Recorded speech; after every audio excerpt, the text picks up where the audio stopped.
Don't be that person that makes this huge beekeeping mistake. I've done this in the past, I'm doing this video so you don't make the same mistake. Luckily, it's a really simple one not to make, but unless somebody told you it, you definitely wouldn't know. So bees generally don't starve in the season. Very hard for the bees to starve unless you take all of their honey. They don't starve in the late season as well, so in the late summer or the autumn.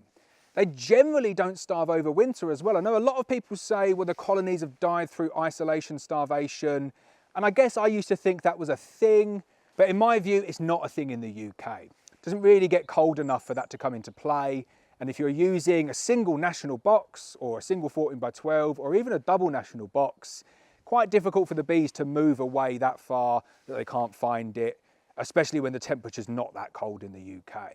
So you don't lose colonies through starvation through the winter either. And you'll be getting into January, getting into February, starting to heft your hives and thinking, wow, there's loads of weight still in these hives. I wonder if the bees are going to get through all of this feed. So you're hefting them in January, they're really heavy. You're hefting them in February, they're really heavy. Come to the middle of March and you're hefting them and you're thinking, the bees aren't going to get through all of this feed. I'm going to have to devise a plan to make sure that my bees get through all of that feed and I'm not left with loads of overwintered stores that I need to do something with. And then you think, well, the bees have got loads of stores, so what's the point in going back in March, checking them, hefting them, making sure that they're okay because I've hefted them and they're nailed to the ground and there's going to be tons of stores coming in April in the form of new nectar. Then you go back to your apiaries and you find that loads of them have starved.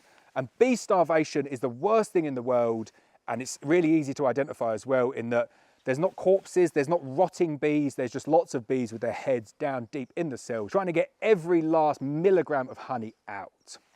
Bees starve in March. That's a simple way to remind yourself in the UK. Bees starve in March. So regardless of how strong and how big and heavy they are when you go and heft them in February or the first week of March, make sure you're constantly going back.